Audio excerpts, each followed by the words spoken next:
Kinyang'anyiro cha ubunge katika eneo bunge la Ainamoi, kaunti ya Kericho inaendelea kuvutia hisia ya wapiga kura na wadadisi wa siasa, huku wagombea wanne wakijitokeza rasmi kuwania nafasi hiyo katika uchaguzi wa mwaka 2027. Kwenye nafasi ya kwanza ni Silvanus Maritim aliyewahi kuhudumu kama mbunge wa Ainamoi kuanzia mwaka 2017 hadi mwaka 2022. Amerudi tena kwenye orodha ya wagombea.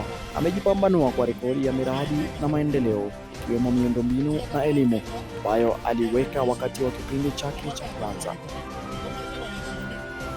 Kwenye nafasi ya pili ni mbunge wa sasa Benjamin Langat anayetafuta muhula wake wa pili.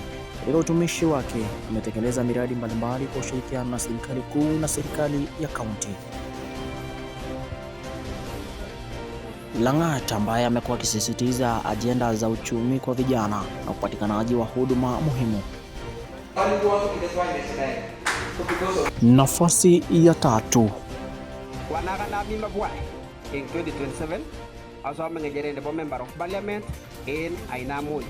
Dennis Mutai.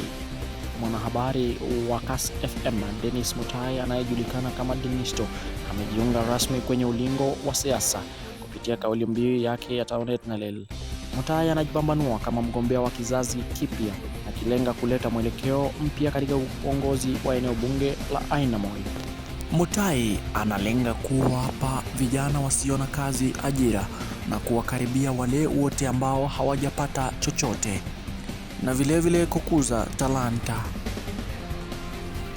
Kwenye nafasi ya nne ni Terera anayejulikana kwa jina la Obuga Daktari kutokana na huduma zake za kitabibu katika jamii. Pia yuko kwenye orodha ya wagombea wanaotafuta uongozi wa Ainamoi. Historia yake kupitia kutoka kwa huduma za afya imekuwa sehemu muhimu ya utambulishaji wake. Mwaka 2027 ikizidi kuchongea na kukaribia zaidi, wananchi na wapiga kura wa Ainamoi wanazidi kubaki kwenye hali ya taharuki kwamba ni nani atakayeibuka mshindi katika uchaguzi unaokuja mwaka 2027.